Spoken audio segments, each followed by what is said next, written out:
Welcome, my dear students. Today we will learn about the bone sacrum. Let us learn about sacrum under the following headings. First one is introduction. Number 2, features present in sacrum. Number 3, description of features with their attachments. And number 4, applied in relation to sacrum. You see, sacrum is a bone which is triangular in shape. It forms the caudal end of the vertebral column. Sacrum is formed by fusion of 5 sacral bones or sacri. This is S1 or first sacral bone, this is second sacral bone, this is third sacral bone, this is the fourth one, and this is the fifth one. So 5 sacral bones fuse to form the sacrum. You see, this is the articulated pelvis, where this one is the sacrum and these two bones are the hip bones or innominate bone. So sacrum forms the posterior wall of the bony pelvis. It remains as a wedge between the two innominate bones. Now let us see what are the features present in sacrum. I have already told that sacrum is triangular set. It has a base which is directed upwards. It has an apex which is directed downwards. It has surfaces. The surfaces include pelvic surface. This one is the dorsal surface, and these are the two lateral surfaces. You see, these masses present laterally are called lateral masses. Lateral masses are formed by the fusion of costal and transverse elements of the sacral vertebrae. You see, there is a canal present posteriorly. This canal is the sacral canal. You see, this canal present posteriorly is the sacral canal. Now, we will hold this bone in anatomical position. How to hold this bone in anatomical position? Base is directed upwards. Apex is directed downwards. The pelvic surface is directed forwards and downwards, as if the sacrum is picking something from the ground. So, it is to be held in anatomical position like this. So, this is how to hold this in anatomical position. Now, we will learn about the features one by one. First is base. What is base? Base is nothing but the superior surface of the first sacral vertebra. This one is the first sacral vertebra. This is the superior surface. So this forms the base of the sacrum. You see, base has got a body. At the anterior margin, there is a projection which is called promontory. So in the base, we will appreciate a projection which is called sacral promontory. From behind the body, you see there is an arch like that of other vertebra. From Before backwards, the arch contains pedicle, lamina, and the two lamina are uniting to form the spinous process. You see, the arch is enclosing a foramen which is called vertebral foramen. This foramen is leading to a canal, vertebral canal. Vertebral canal present in the sacrum is called sacral canal. So this canal present in the sacrum is called sacral canal. You see, in the first sacral vertebra or first sacri, this one is the articular process. This one is the articular process.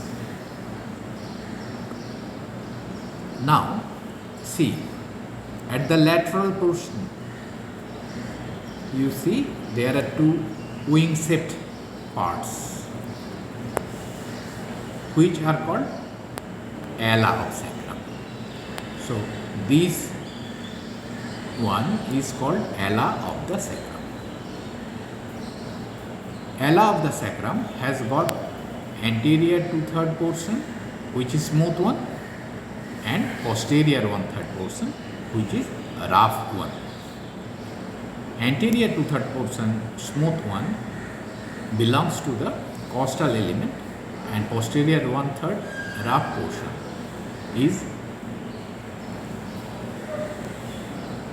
belongs to the transverse element.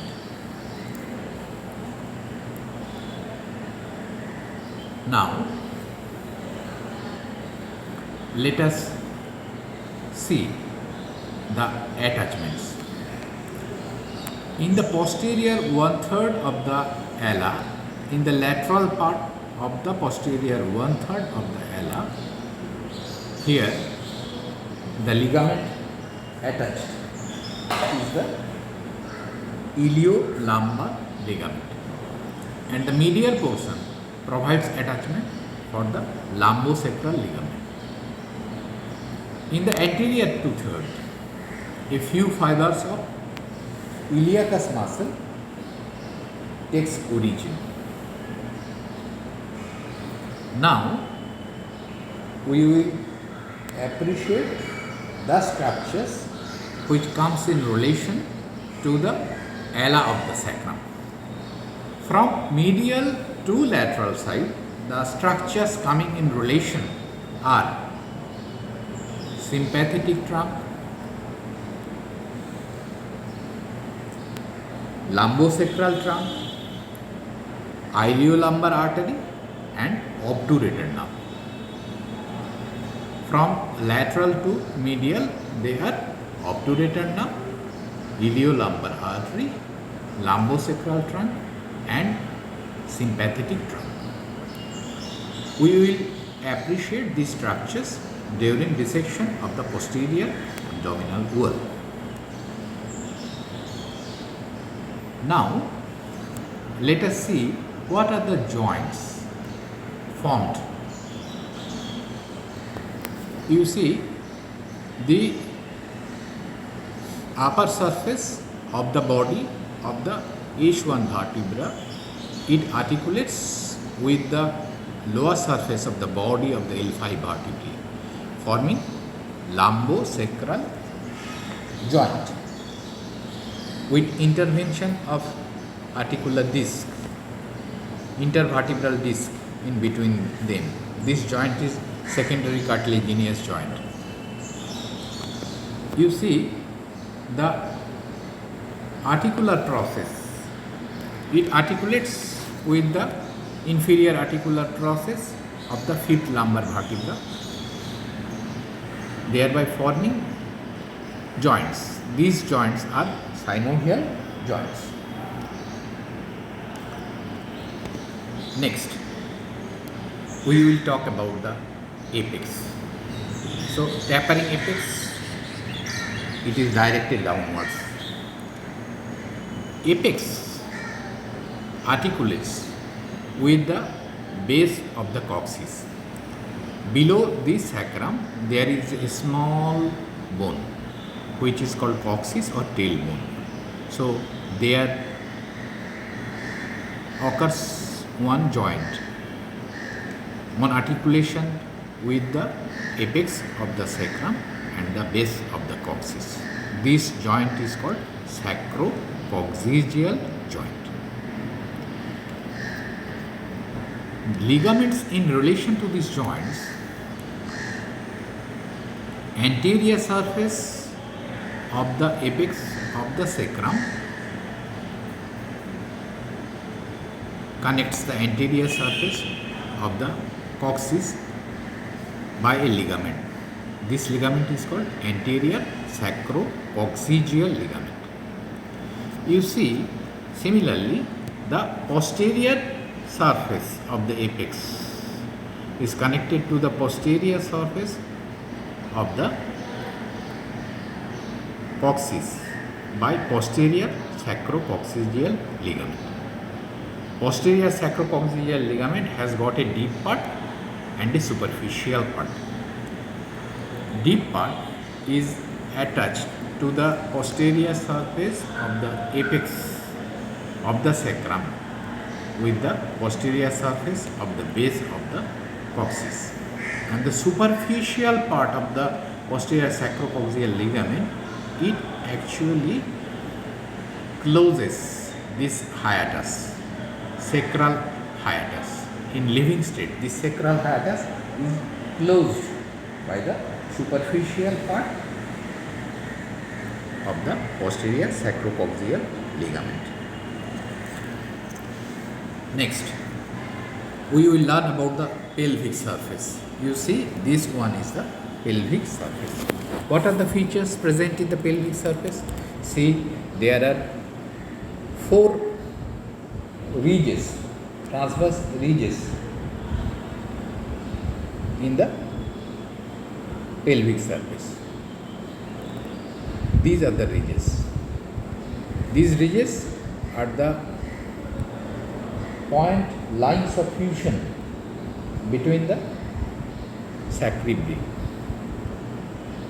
So these are the ridges.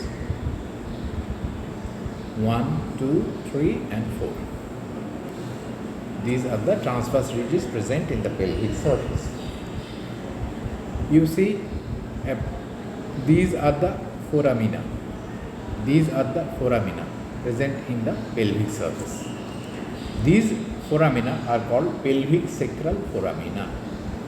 You see, through this foramina, there occurs a communication with the sacral canal. These foramina are communicated with the sacral foramina. Through this foramina passes ventral rami of the sacral nerves and also the sacral vessels. You see, these are the costal bars.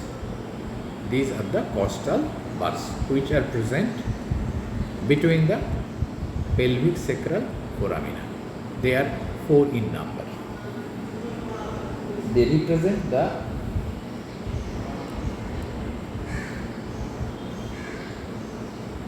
costal elements. Lateral to this, you see this portion, this surface. Actually, they are the part of lateral mass. They are fused costal and dorsal element. In the pelvic surface, we will see one important muscle to take origin. The name of the muscle is piriformis. Piriformis muscle takes origin from the second,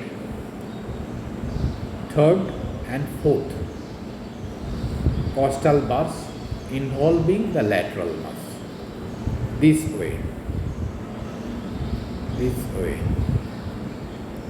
Piriformis muscle will take origin. So, a few fibers of piriformis muscles will be originated from the pelvic surface involving the costal bars and the lateral surface. In the lower part, there will be insertion of the muscle coccygeus, which encroaches onto the last two pieces of the sacrum.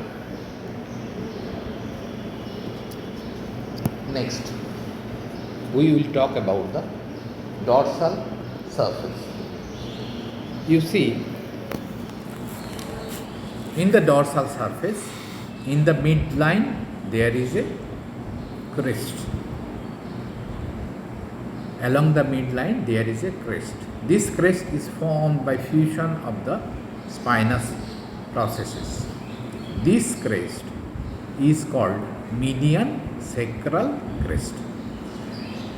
See, this crest is median sacral crest. In the lower part, you see there is a gap. There is a U-shaped gap. Actually, the spinous process, the lamina of the fifth sacri failed to fuse. This is called sacral hiatus.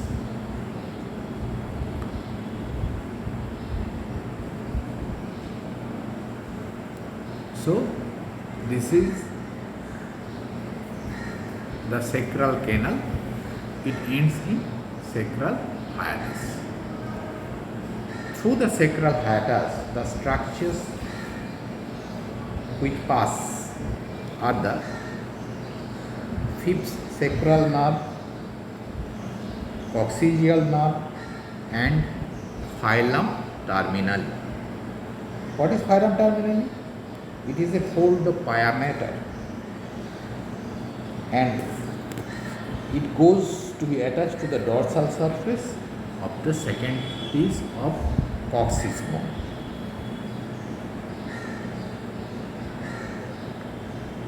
Lateral to the medial sacral crest, you see an area, this area, which is formed by the laminae of the sacri. Lateral to it, you see another crest. This crest is called intermediate sacral crest, which is formed by the articular processes of the sacri. Lateral to intermediate sacral crest, you see the foramina, which are called dorsal sacral foramina.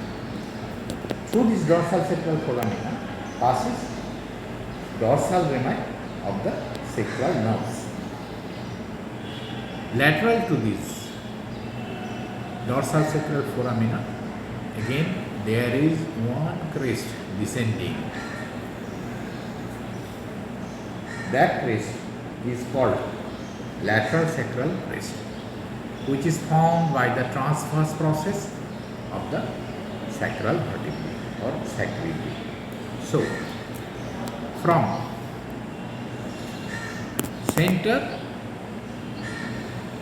to lateral walls, we will find median sacral crest, thereafter an area which is formed by the laminae of the sacri, thereafter intermediate sacral crest, thereafter dorsal sacral foramina, thereafter lateral sacral crest.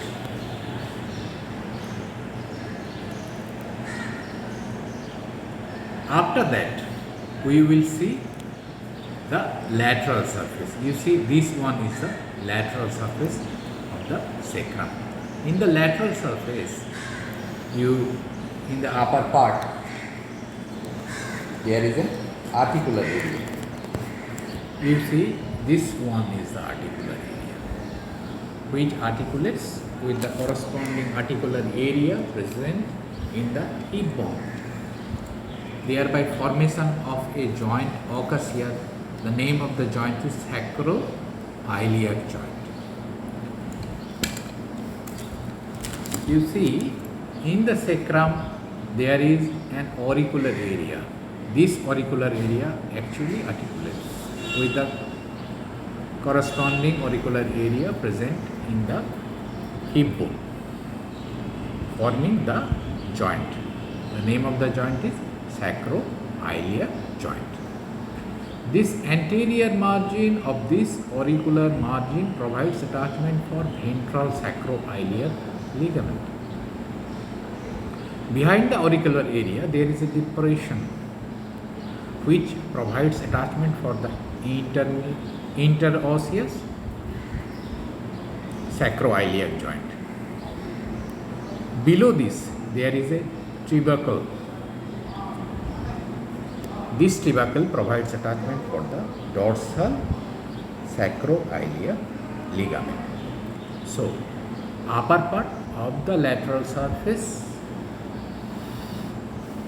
articulates with the hip bone, forming the sacroiliac joint, and the three ligaments from anterior to posterior are ventral sacroiliac ligament, interosseous sacroiliac ligament, and dorsal sacroiliac ligament. In the lower part, from behind forwards, we will see the attachments of the following structures. From behind forwards, first we will find gluteus maximus to take origin, which extends to the dorsal surface of the first three pieces of coccyx. Origin of gluteus maximus is not limited only to this bone, it also extends to the coccyx bone, first three pieces. Base of the sacrotuberous ligament is attached here, sacrotuberous ligament. Base of sacrospinous ligament is also attached here. Insertion of coccygeus muscle also occurs here. So, from behind forwards, gluteus maximus takes origin, thereafter base of the sacrotuberous ligament, thereafter base of the sacrospinous ligament, and thereafter origin of coccygeus muscle. Now, this is what is sacral canal. It is the vertebral canal of the upper fourth sacral vertebra. Opposite the fifth vertebra, it is open. It is called sacral hiatus. This sacral canal contains cauda equina with its meninges, dura mater and arachnoid, that is subdural and subarachnoid space, end at the lower border of the S2. Pia mater is continued as phylum terminale, which ends up to the second piece of coccyx. Now, if you apply it in relation to this bone, sacrum may be fused with the fifth lumbar vertebra, and then it is called sacralization. Actually, the first sacral vertebra is not here then. It is fused with the fifth lumbar vertebra which is lying above, and this condition is called sacralization. এটা pause করে দাও।